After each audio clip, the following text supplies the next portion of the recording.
Hello everyone, welcome you all for this interesting session on Channelized T3 E3 Analyzer, which will be presented by our CEO, Mr. Vijay Kulkarni. Over to you, Vijay. All right, thank you, Sanjeev. Okay, welcome everybody. Good morning or afternoon, as the case may be. So I thought what we would do today is talk about one of our product lines, which is what we call our soft T1E1 analysis capability. That is applicable to our product line for our T3E3 analyzer, as well as our OC312 and our STM14. And you all should maybe are familiar with some of those. These are TDM products, time division multiplexing, and they carry lots of voice channels. And our basic T1E1 analyzer, of course, is capable of analyzing the time slots in a T1 and E1, no matter what type of traffic it might be carrying, like voice, video, packet, ISDN, SS7, and so on. So we have this very interesting and also unusual way of accessing both T3E3 and OC312, STM14 multiplex channels, and taking advantage of our T1 analysis to analyze those in mass or also individually. So I'm going to get right to it here. Okay, so I think of just very briefly, those of you who don't know what DS3T3 is, it's the TDM hierarchy. You know, it starts off with what DS0 it's called, which is 64 kilobits, and then continues with when you put 24 of those DS0s together, you get a DS1. It's also called T1, and in the old days, the DS1s were two DS1s made a DS1C, and then two of those made a DS2. But those are no longer in the network these days, because the basic access mechanisms or the basic hierarchies that are used in the network are DS0s, DS1s, DS3s. So these other ones are not used anymore. They were a relic of the older days when frequency division multiplexing was around, or when SONET was not around. So with the advent of SONET and those technologies, these other rates like DS1C, DS2, DS3A, and DS4 fell by the wayside. Okay, so these are all baseband transmission techniques, so their interfaces are at usually electrical levels, and they can be optical, but generally they're electrical. So obviously they carry lots of DS0, lots of voice channels, and to access them you have to dig into the time division multiplex stream and unwrap all of that to access each of the individual ones. And so we have this very unusual way of doing it. We do it in software when we have access to the interface. So let me talk a little bit more about that. So again, we also have the exact same techniques and ways of accessing OC3 STM1 and OC12 STM4, but I won't be talking about that specifically, but it's applicable to those products as well. So I'm just going to briefly mention that those two products exist, and they of course carry a lot more channels. For example, OC3 STM1 here you can see carries what, 2016 voice channels. So whatever I'll be talking about, this ability to look into the individual voice channels or in multiplicity is applicable to the SONET rates as well. But there's another webinar on that, or there has been one recorded, and you're welcome to listen to that. STM4 is also another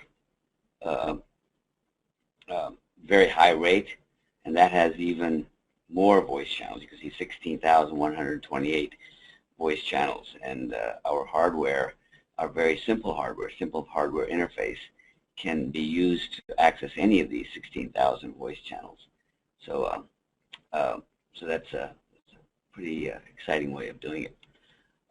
Okay, so let's just focus in on USB, our T3 analyzer. So originally, before we came up with the soft T1E1 analysis capability, excuse me, we had our USB T3 analyzer, and this is the way it looks. It's very portable, very lightweight, pretty cost-effective, and has a simple USB 2.0 interface, which is more than adequate for T3 rates.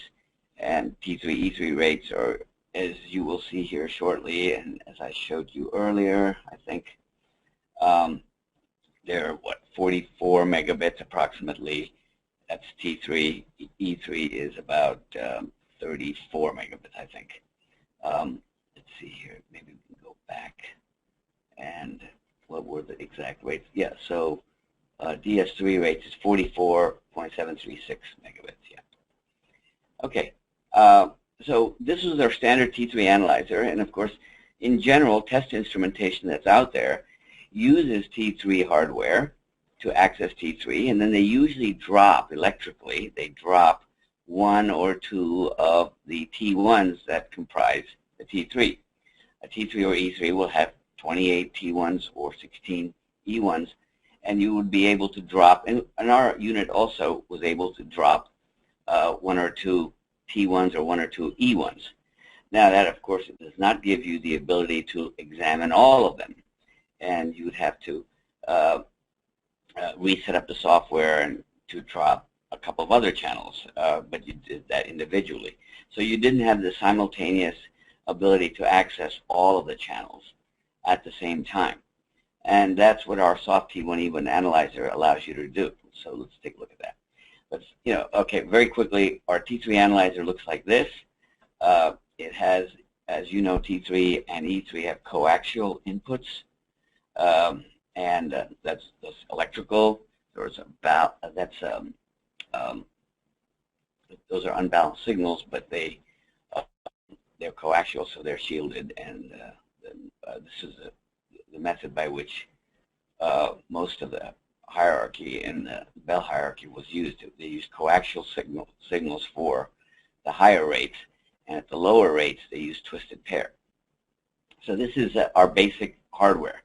So what we've done is we've used this basic hardware, and in software we take the T3 or E3 and demultiplex it, and I'll show you how we do that. Okay, so this is our actual hardware, and you might recognize that this is how we non-intrusively would want to monitor a T3. So you don't want to necessarily take a T3 and have to take it down and reconnect it. You want to be able to non-intrusively monitor it, and these high impedance taps allow you to do that. You would normally have these already plugged into the system so that they're accessible. And these are non-intrusive because they're about 20 dB down. So that's a standard interface, standard high impedance, non-intrusive way of tapping signals. Okay, so all right, let's just dig a little deeper into exactly what DS3T3 is. A DS0 sits inside a T1, and there's 24 DS0s in a T1. And that one T1 is part of 28 DS1s that make up a DS3. So you can see here that there's 28. It's just a very simplistic depiction of how those T1s are embedded inside the T3. In actuality, it's a very complicated bit multiplexing structure that is used. It's you have to unravel all of that to try to get the individual DS0s and DS1s. So these bits are, the DS1 bits are not so nice and neatly actually time aligned like this. They're actually spread out all over the DS3. So In actuality, what happens is 4 DS1s, internally in the multiplexer, 4 DS1s are actually comprise of DS2. And then that DS2, further 7 of those DS2s make up a DS3. So although you don't need to know that, the DS3 is actually made up that way. And the only way to access any DS0 way up here, one of these DS0s, is to actually fight through all of this time division multiplexed structure, which is quite involved. I mean, there's a standard for it. It's laid out exactly how it's done, but because it is very complicated, you do have to fight through all of this structure of how the bits are interleaved. And in fact, it's not just interleaving. There's also things, because these DS1s can have independent timing, plus or minus like 50 hertz or so. All of these DS1s could have slightly different timings. They could be like, they're supposed to be 1.544 megabits per second. But in actuality, they could be off by about plus or minus 50 hertz, according to the way the Bell network was designed, and similarly for E1 also. Because of the fact that these individual DS1s have different timing, you also have to accommodate that different timing by a complex procedure called stuffing bits and destuffing. So I won't really get into that, but just remember that there is a very complicated way of putting these DS0s, DS1s, and DS2s that make up this entire DS3. A DS3 again has 672 DS0s, so there are 672 channels of voice. Those are they're duplex voice channels. Now they could be voice, or they could actually, the DS3 could be comprised of just 28 T1s, and a particular T1 could be used in its entirety for data, for example, like in PPP, or a bundle of these DS1s, like 4 of these could be used for example, NFAS ISDN, or they could, some of these DS1s could be used for SS7 links, and so on. So T1s, as you know, or DS1s, are used for all sorts of traffic: voice, data, packet, fax, modem, and so on. So there's almost all types of traffic is transmitted on up until the last 10, 15 years on T1 lines, and those T1s were packed into T3s. Okay, so again, this is just another depiction of how DS3 is put together. So it's a little bit more, it's as I said, it's very complicated. There's all of these stuffing and destuffing to accommodate the timing.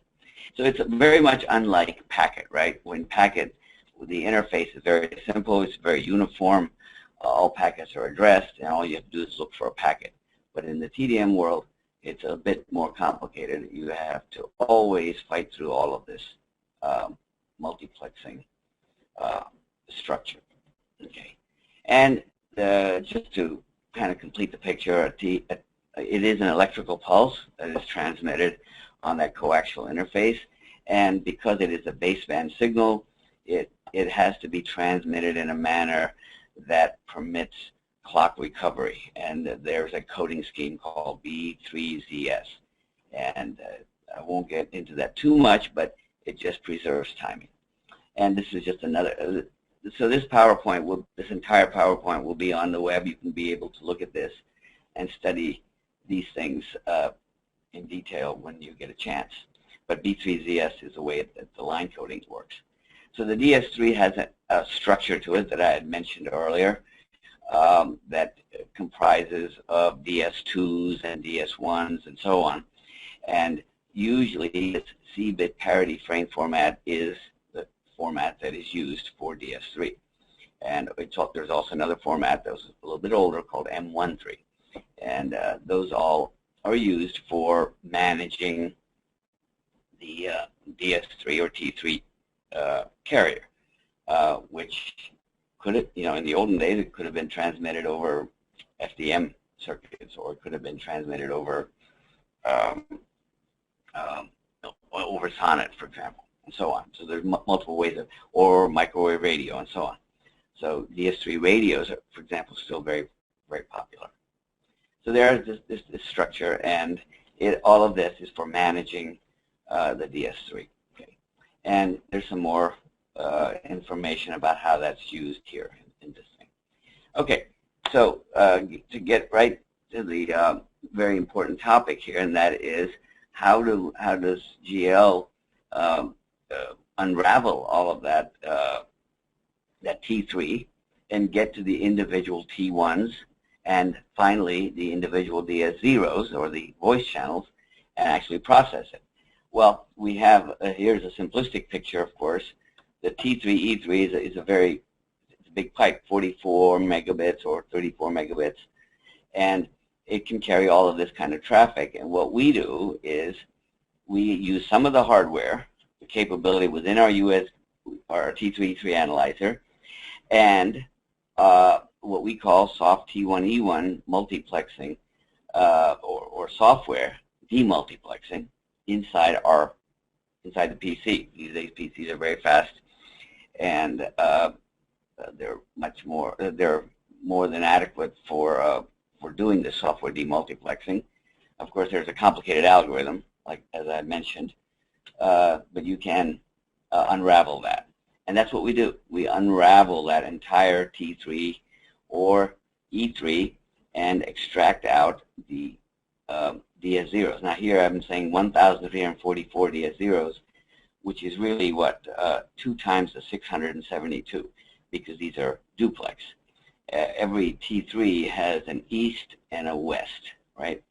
So because all calls are duplex, and so in fact what we're doing is we're demultiplexing the east T3 and the west T3, and each direction has 672 voice channels, and we're extracting all those out. So in essence, this is how many DS0s are involved here. And now if you're familiar with our T1E1 analyzer, that has a lot of capability. It practically analyzes all protocols out there. And so all of that software is reused once we software demultiplex this. And that's where once we do that, of course, once we have unraveled that T3 into the individual T1s, and then we can process the T1s just like we do in normal, with our normal T1 analyzers. We have different channel capacity analyzers in the T1 world. But in this case, all the 28 or the 56 T1s, if you're counting duplex, they can all be analyzed. And so, so here are some of the applications that this soft T1E1 analysis provides you. It gives you the ability to see the entire T3 and all the T1s and all the DS0s at a glance. So I call that aggregate observation status of all the T1s, E1s instantly. So in a typical environment where the T3 is in the middle of a network, you might be having T1s that are destined to multiple locations and originating at multiple locations. So these things will have different routes. They will be switched, but they will have this one aggregation area. And so you can easily observe it at that aggregation point and see which T1s are having problems, which ones aren't, and so on. And that applies to DS0s as well. Of course, T1s and E1s carry traffic, in essence, and they do it with a variety of protocols: HDLC, ISDN, SS7, CAS. CAS is channel-associated signaling. And if you're familiar with channel-associated signaling, that's the old way of signaling, a little slower than ISDN and SS7, and it's still used out there. T1 raw bit signaling is one of those things, where they send the on-hook, off-hook signals with the ABCD bits. And in Europe or other countries, there are some other types of signaling, analog signaling, essentially, that has been thrust into the digital domain on T1s, E1s. So they're called MFCR2E and MFXOFXS and so on. So all of these are conventional voice protocols that are used on T1 and E1. So they're very easily analyzed by our T1, E1 analyzer, as is ISDN, for example. And there's something called NFAS ISDN, where you bundle a bunch of ISDN primary rate trunks and use only one signaling channel to save on capacity. So you can have up to 4 to 8 PRI lines and only one ISDN signaling link, and you can get a lot of voice channels that way. And of course, T1 lines and E1 lines are also used for SS7 and the whole SS7 architecture, STPs and SSPs and so on, are signaling. It requires signaling links to be processed, and those signaling links are transmitted using T1 lines.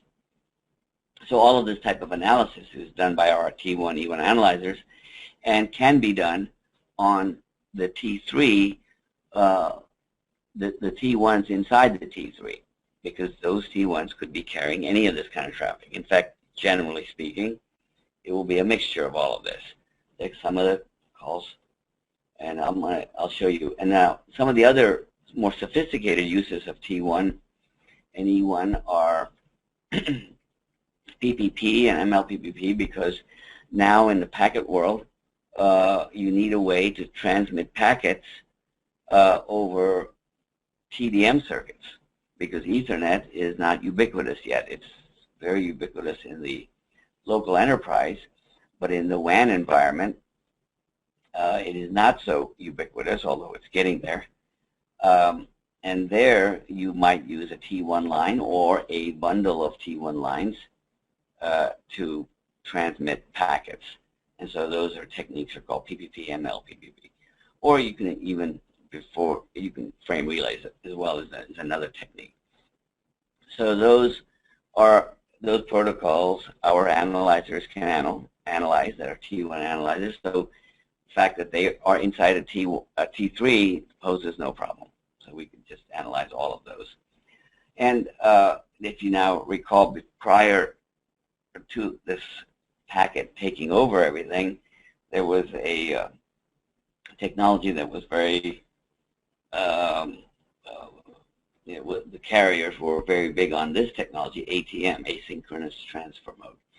And they used T1, E1 in bundles to transmit ATM traffic, because it was very simple to switch traffic in this ATM cells, as they were called.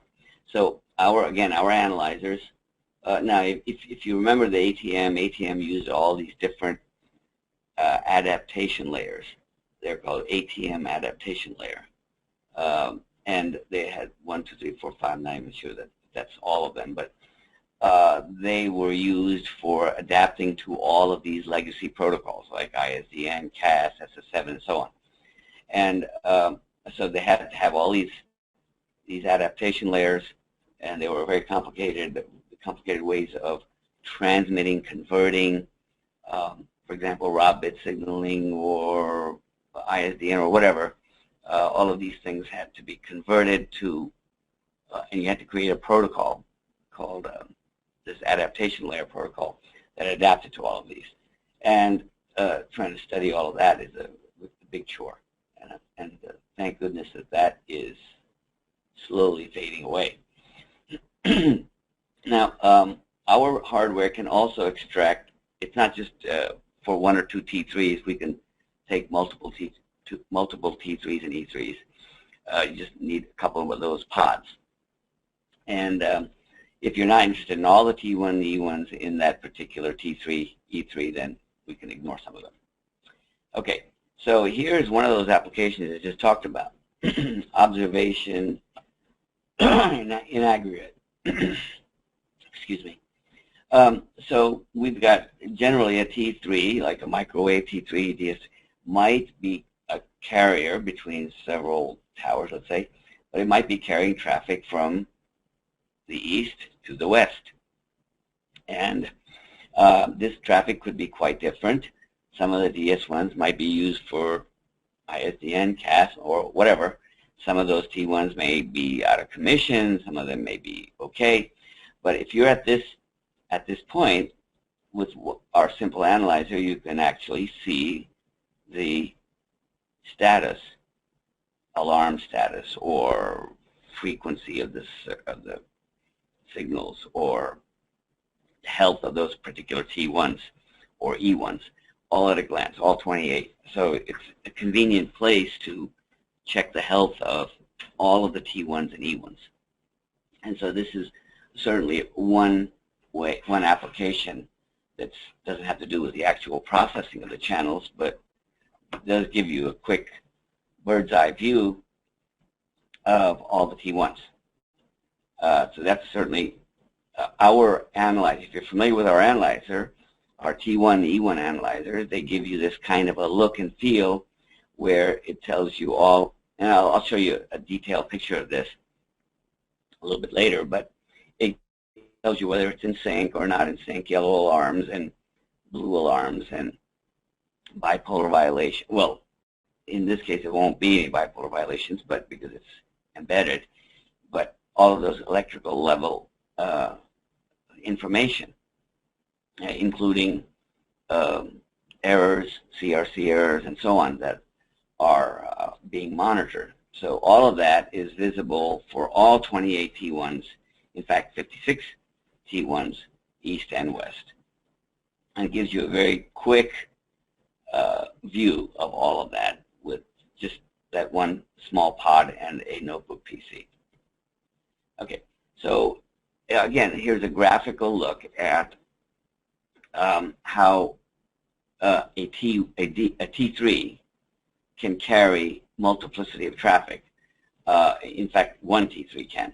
For example, here I'm just showing you graphically that the first three T1s, DS1s and T1s, those are terminology that's used interchangeably. The first three T1s are east and west are being used by this MLPPP protocol in a bundled fashion to send packet traffic.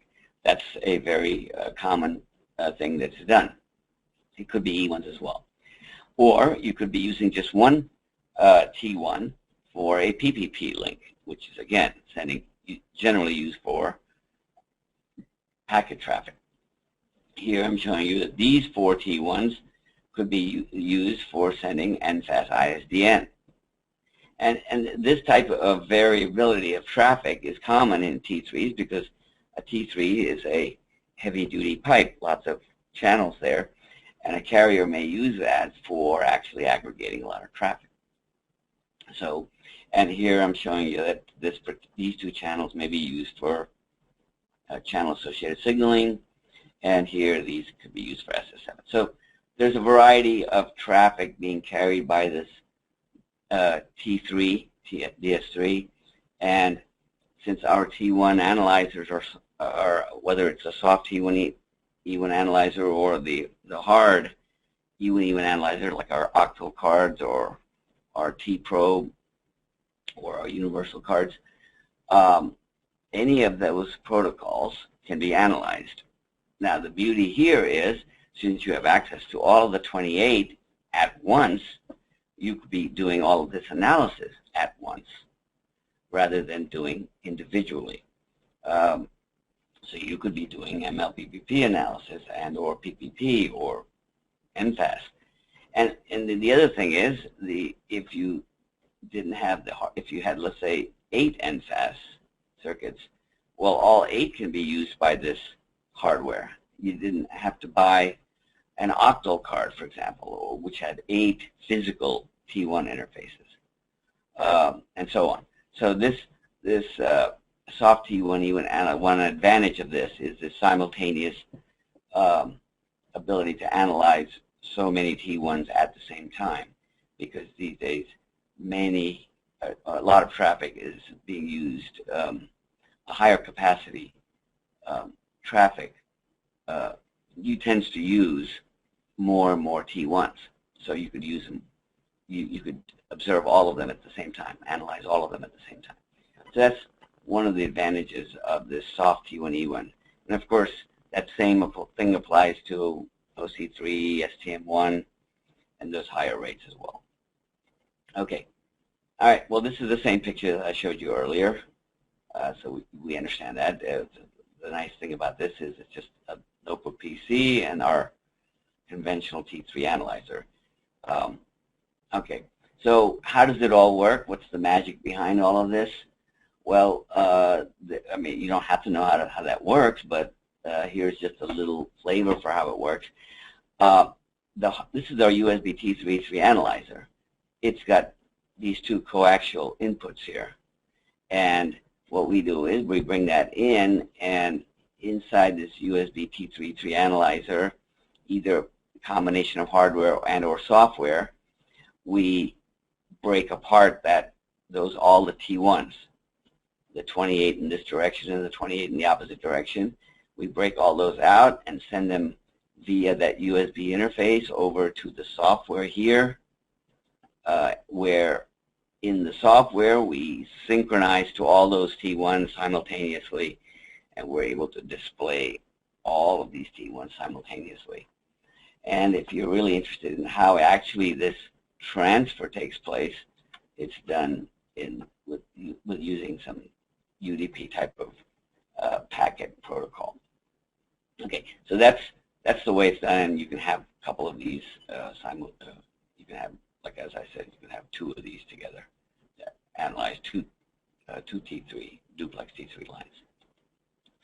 Okay, so this is another way of looking at exactly the same thing, but this shows you how we number it. So this particular T3 has an east and a west, so we connect to the west into here, into this coax, and the east into this coax, and here's the USB interface. Just a little bit more detail exactly how this works. And here we're showing on this analyzer, we're showing that we have this very complicated or very powerful, I want to say, way of analyzing voice calls, which we call CCA, VBA, and CDR. And you may have seen that on our website. That allows you to analyze, capture, diagnose all sorts of voice channels. Of course, we also have ISDN analyzer, SS7 analyzer, TPP, ML, all of those. And we're doing all of that processing on this whole bundle of T1s. Okay, so what we did was in the lab, we took a few videos of this traffic. We want to show you that. But I wanted to show you how we actually created this traffic, this T3 traffic. That's a lot of traffic. So we used some of our octal cards and here, and then tried to use the T3 mux and created this kind of traffic. And here we're showing that we did SS7 analysis. So what I was going to do is maybe show you a little video of our SS7 analyzer. So here we're showing you, we bring up the T3 analyzer, and this is the way it looks. And it's got two ports on it. We'll just freeze it here. Here you can see the T3 itself. It's 44 megabits. The east is 44 megabits. The west is 44 megabits. This is the level of the T3. And it's got all those T3 alarms, errors, and all those types of things that are visible here that are not, I mean, unless they exist, you know, you're not concerned about those. And then we have these LEDs just to give you a quick glance at that the T3 is good. Hopefully the T3 is good. And we can go ahead and set up the T3 properly. That's what's being done here. He's using the older M13 format, but there's also C-bit parity. And he wants to keep this USB T3 in the structured mode, so that then this is where we have the T1E1 receive server. So it's going to extract a whole slew of T1s, but he's going to pick, looks like he's going to pick 8 8 of the T1s, because that's what he set up in the lab. And using that, everything looks cool. He's going to launch on those 8 T1s in both directions. He's going to launch the T3E3 Analyzer, the soft T3E3 Analyzer. And lo and behold, here we see all of those T1s being demultiplexed, and they all look healthy. The other ones, let me just stop this for 1 second. The other ones you can see here are, we didn't select those, so those are X'd out. So we're not interested in those. Yeah, so right here, so now our T1, soft T3E3 Analyzer has all of this protocol analysis capability. It also has a lot of emulation capability. And you can see here, this just shows you just a flavor for all of the analyzers, HDLC, a lot of physical protocol identifier class. This might be a useful application for knowing what's in the T3. It could identify all of those channels as which T1s carried what kind of traffic. We have an SS7 ISDN. But in this case, he's going to do SS7 analysis. So let's continue.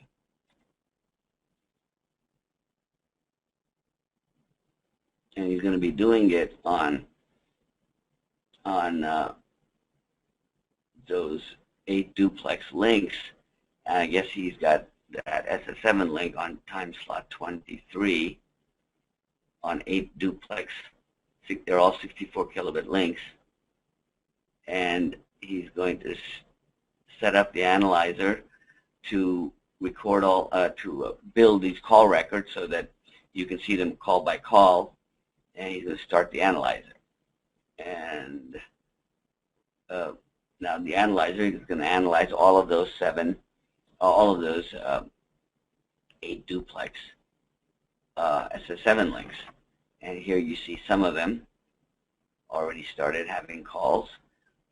SS7 has those initial address, address complete, answer, and all of those types of things. And already, because there are so many there's so many trunks that the calls pile up very quickly here, because you're actually looking at signaling links on 8 T1s. And in fact, if there were more signaling links, you'd have more traffic. And this gives you all of the SS7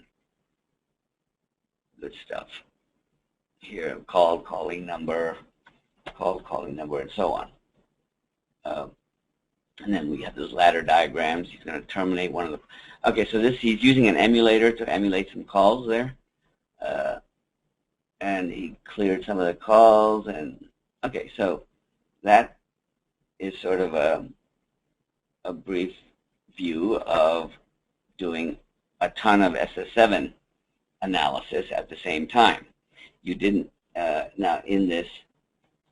Okay, so in this, you didn't have to have hardware that had 8 physical T1 interfaces. All you needed was basically this device. So that's the SS7 analysis. So let me here's another picture. We had a couple of lab setups here. We're going to show we had ISDN. We had this protocol identifier classifier. So I want to show you that video, and then since we already saw the SS7, the ISDN is very similar to that. So I'll show you a video where we generated a lot of traffic, and we wanted to see what was in that T3. So let me show you that little video. So he's going to bring up the USB T3E3 Analyzer again. We're going to set it up for both ports. We're going to put it in monitor mode because we don't want to be intrusive. M13. Okay.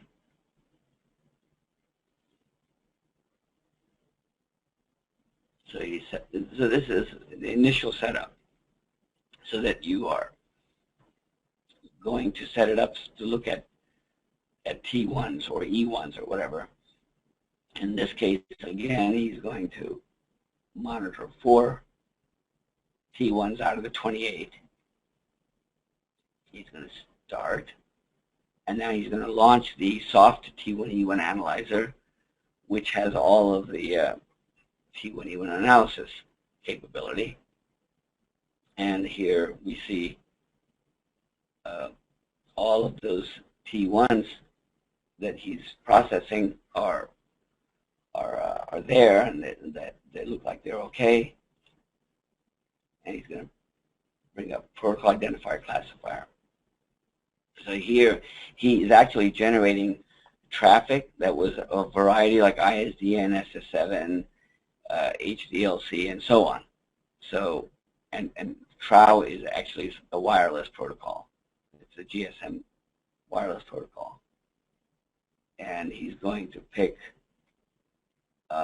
this protocol classifier identifier has some configuration that you have to do. You have to tell it which ports, which T1s to be looking at, and or E1s. But we concentrated on T1s, but it could very well have been E1s.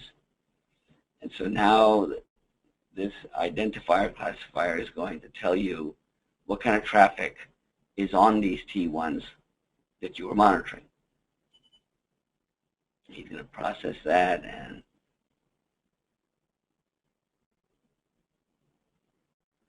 he's going to see what's going to happen here.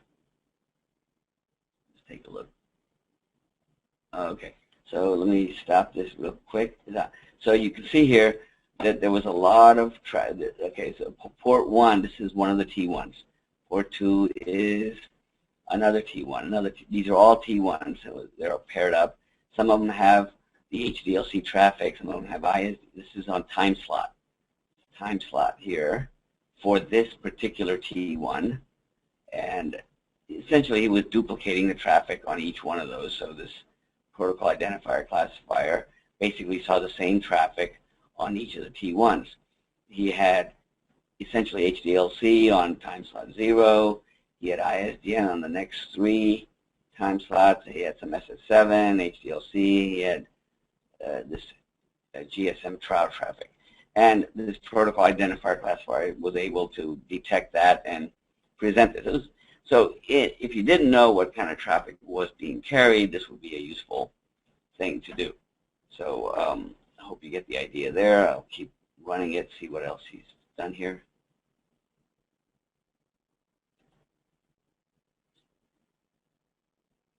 And there's another look at it. He's just showing you that for all of these time slots and T1s, there's some sort of a table that tells you what kind of traffic was being carried on the different T1s. Okay. All right. So that's good. Thank you. So again, this is just a summary of what capabilities our T3 E3 soft T1E1 analyzer has. I think I've pretty much covered all of this. You can analyze lots of Diaz zeros and simultaneously. In the old way, now this is the old way of doing things. If you had just this analyzer and you wanted to drop a particular circuit, you'd have to have 2 pieces of equipment at least, or 3 pieces of equipment.